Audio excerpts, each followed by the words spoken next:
The Compliance Protocol.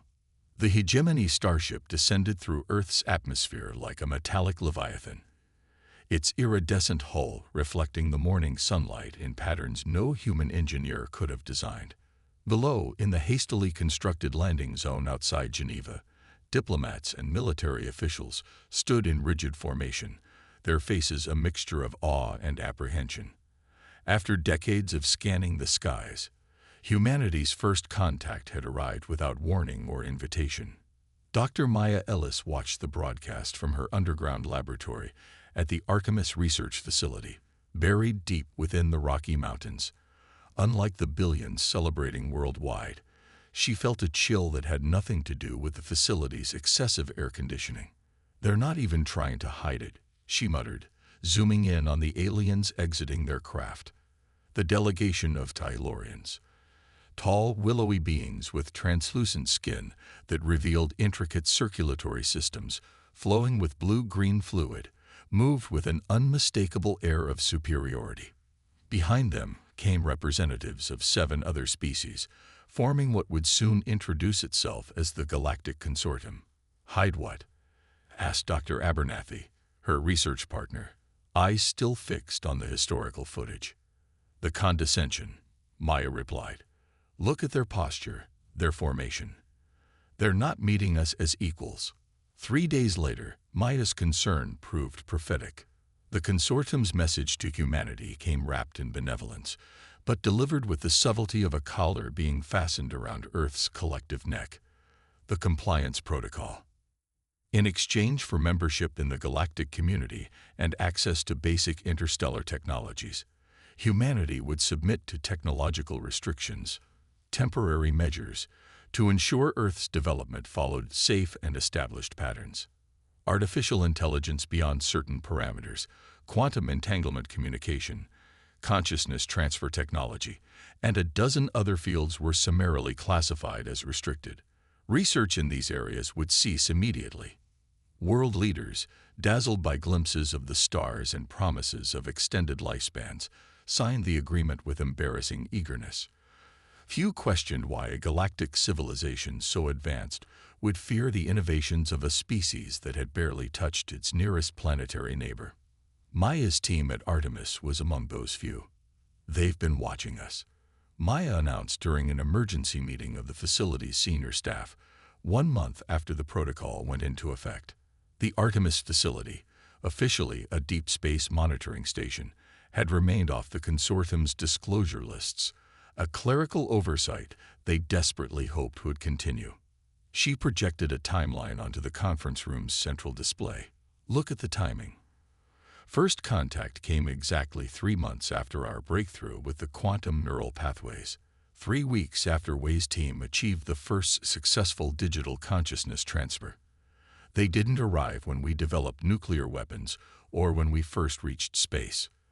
They came when we started approaching technologies that could make us their equals." Across the table, Dr. Eliza Okafor, head of theoretical physics, nodded grimly. "The question is why. If they're so advanced, why would they feel threatened?" "Because our approach is different," said Wei Zhang, adjusting his glasses. Wei, a brilliant neurologist who had defected from a state-controlled Chinese research program, rarely spoke at meetings. When he did, everyone listened. "Throughout our research, we've observed that the consortium's technology is remarkably homogeneous. Different species, same technological foundation and progression path. But human innovation, it's chaotic, intuitive, unpredictable." Maya picked up the thread. "That's why we need to accelerate the Prometheus project. If my theory is correct, the consortium isn't sharing technology, they are controlling it, ensuring each new species develops along predictable lines." The Prometheus project had begun as theoretical research into quantum-enhanced neural networks, artificial systems modeled after the human brain, but operating partly in quantum state, allowing for intuitive leaps and connection patterns impossible in conventional computing. Now, it represented humanity's best hope for technological sovereignty. For the next 6 months, the Artemis team worked in careful secrecy. While the world celebrated new medical treatments and limited space travel technology from the consortium, Maya's team perfected something the aliens had explicitly forbidden: a distributed intelligence system that could operate across quantum states, linking human minds and machines in a network that existed partially outside normal spacetime. The breakthrough came on a snowy December night. Maya stood before the prototype, a delicate crown of platinum and crystalline filaments that belied its revolutionary nature. "Neural activity stable," reported Dr. Abernathy, monitoring a bank of screens. "Quantum field coherence at 97%. Maya nodded and carefully placed the device on her head. The sensation began subtly, a tingling at the base of her skull, then spreading like warm honey through her consciousness. She closed her eyes, and instead of darkness, saw networks, billions of potential connections, thoughts as tangible as threads she could weave together. "It's working," she whispered, though she wasn't sure if she spoke aloud or merely thought the words. "I can see everything. Patterns in our research we missed. Solutions to the power fluctuation problem. And—" her eyes snapped open. "They know. The consortium. I can see their monitoring network. It's everywhere, woven into the technology they've given us. They're not just restricting our development, they're harvesting our innovations, our creativity." The facility's alarm chose that moment to shatter the silence, red emergency lights bathing the laboratory in crimson. Maya tore off the prototype, the sudden disconnection leaving her dizzy. "Security breach in sectors 2 and 4, announced the automated system. "Unknown infiltrators detected." Dr. Zhang paled. "The Compliance Enforcement Division. Someone betrayed us." They had prepared for this possibility. Maya carefully placed the prototype and its research data into a specially designed case that would mask its quantum signature. "Beliza, initiate blackout protocol." "Why, you know where to take the secondary data cores." "What about you?" Abernathy asked, already moving toward the emergency controls. "I'm taking the prototype. Our contingency plan remains the same. Separate routes to the backup facility in Patagonia. If any of us don't make it, the others continue." Maya's voice was steady, betraying none of the fear clawing at her insides. The journey through the facility's emergency tunnels was a blur of shadows and muffled explosions from above.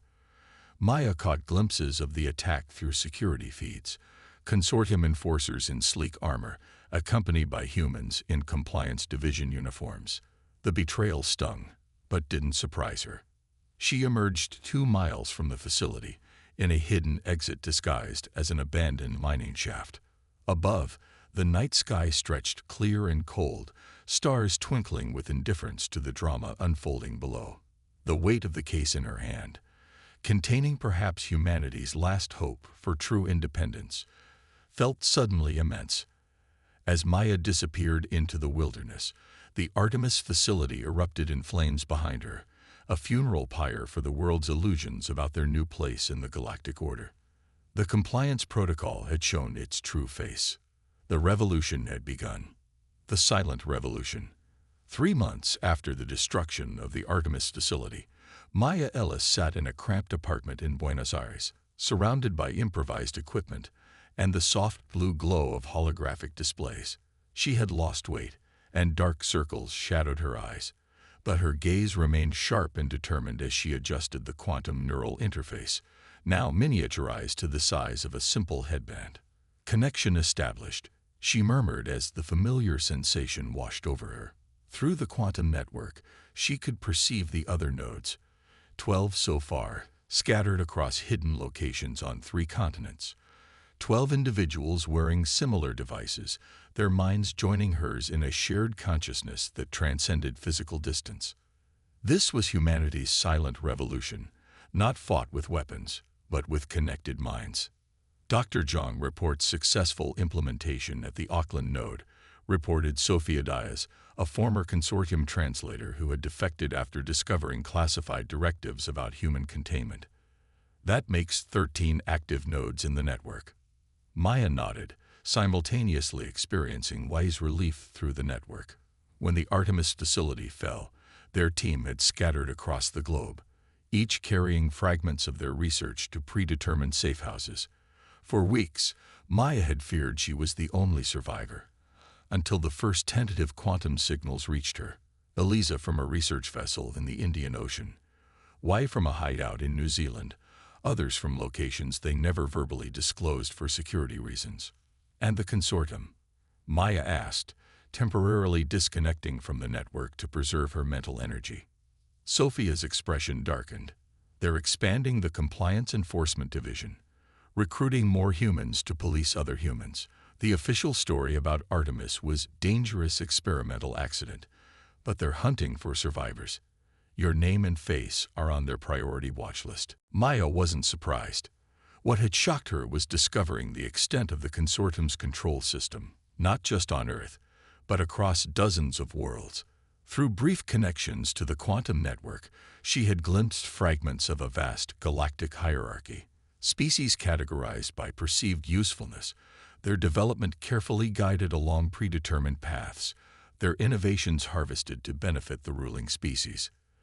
The Silurians and their 7 partner species, the so-called founding members of the consortium, had maintained dominance for millennia not through overt conquest, but through technological dependency. They were parasites masquerading as benefactors. And humans, with their chaotic innovation and tendency to question authority, represented a potential disruption to this carefully maintained order. "We've decoded more of the restricted technologies database," announced Dr. Abernathy, entering the apartment with supplies hidden in ordinary shopping bags. Besides food and medicine, he had smuggled in specialized components from black market tech dealers, former electronics engineers now making a living circumventing consortium restrictions. "The pattern is clear," he continued. "Every species that's shown signs of developing technology similar to our quantum neural network has been subject to guidance interventions. Some survived as client states. Others suffered mysterious setbacks, plagues, natural disasters, civil wars, all shortly after consortium contact." Maya felt a chill. And no one resists. Some try. There's evidence of at least 3 species who refused consortium oversight. The official record lists them as self-terminated through technological mismanagement. Genocide disguised as failed development, Maya translated bitterly. That night, connected to the growing network, Maya shared a vision with her scattered colleagues, not just resistance, but transformation. The quantum neural network didn't merely offer technological independence, it created something entirely new. A collective human consciousness that preserved individual identity while enabling unprecedented collaboration. "We don't just need to fight them," she explained to the others, their thoughts mingling in the quantum field. "We need to evolve beyond their understanding. Their entire control system is based on predictability. They guide species along development paths they've seen before. We need to become something they've never encountered." Over the next month, the network expanded exponentially. Each new initiate could train 5 more, who could each train another 5. The devices, now reduced to nearly invisible neural interfaces through Way's innovations, spread through underground channels. Scientists, artists, engineers, philosophers, nodes in a growing human neural web. But secrecy couldn't last forever. The consortium struck on a rainy Tuesday, simultaneously raiding suspected network nodes in 27 countries. They found empty rooms, abandoned equipment, and encrypted messages they couldn't decipher. What they couldn't understand was that the network no longer required physical proximity. The quantum entanglement transcended conventional space. Maya watched the raids through security feeds, connected to the network from a cargo ship crossing the Pacific. "They're looking for a conventional resistance," she observed to her companions in consciousness. "They don't understand what we've become." 3 days later, as consortium ships established orbit above major cities in a show of force, Maya and her core team implemented the final phase of their plan. On a clear morning in Norway, Maya stood before the consortium's Earth headquarters, a gleaming tower of alien materials that dwarfed the historic buildings around it. She wore no disguise, carried no weapons, Behind her, thousands of humans gathered in silent formation, all connected to the network, their minds united in purpose while remaining distinctly individual. Thylaurian guards moved to intercept her, weapons raised. Maya simply smiled and activated the full capacity of the neural network for the first time. Across the globe, millions of connected human minds focused simultaneously. The quantum field expanded, encompassing not just Earth, but reaching into the orbital ships above. Consortium communication systems faltered. Their weapon systems went offline, and on screens worldwide, Maya's face appeared, her voice calm and unwavering. Representatives of the Galactic Consortium, we speak to you today not as subjects, but as equals. For too long, you have maintained control through technological dependency and manipulation. Today, that ends. Xylorian guards moved to intercept her, weapons raised. Maya simply smiled and activated the full capacity of the neural network for the first time. Across the globe, millions of connected human minds focused simultaneously. The quantum field expanded, encompassing not just Earth, but reaching into the orbital ships above. Consortium communication systems faltered. Their weapon systems went offline, and on screens worldwide, Maya's face appeared, her voice calm and unwavering. Representatives of the Galactic Consortium, we speak to you today not as subjects, but as equals. For too long, you have maintained control through technological dependency and manipulation. Today, that ends. Within the quantum network, Maya could sense the panic spreading through consortium command centers, not just on Earth, but across their domain. Their carefully maintained system of control had never encountered anything like this. Not a weapon they could confiscate or knowledge they could restrict, but a fundamental shift in how a species existed and perceived reality. We have evolved beyond your frameworks, Maya continued. Humanity will chart its own course among the stars, not as your subordinates or your enemies, but as something you never anticipated. A species that refuses categorization. Through the network, information began flowing, not just to humans, but to all species under consortium control. The truth of their subjugation, carefully documented from the quantum insights gathered over months. The alternative Maya's team offered: genuine cooperation without hierarchical control. In orbit, the first consortium ship commander made her decision, powering down weapons and opening communications directly with the human network, bypassing official channels. Then another, and another. By sunset, representatives of the founding species had requested formal negotiations, not with human governments, but with the network consciousness that Maya had helped create. The compliance protocol was suspended indefinitely. Maya stood in the Norwegian twilight, the neural interface humming softly against her skin, connected to millions across Earth, and now, tentatively, to curious minds from other worlds. In the quantum field, she could sense the first delicate connections forming with individuals from other subjugated species, kindred spirits who glimpsed the possibility of something beyond the consortium's rigid hierarchy. This wasn't just humanity's victory. It was the first tremor of a galactic awakening. The stars above no longer seemed distant or forbidding, but full of potential connections waiting to be formed. Humanity hadn't just secured its independence, it had begun rewriting the fundamental nature of galactic civilization. Not through conquest or technological superiority, but through what had always been humanity's greatest strength: the stubborn refusal to accept arbitrary limitations and the ability to imagine possibilities that had never existed before. The silent revolution had only just begun.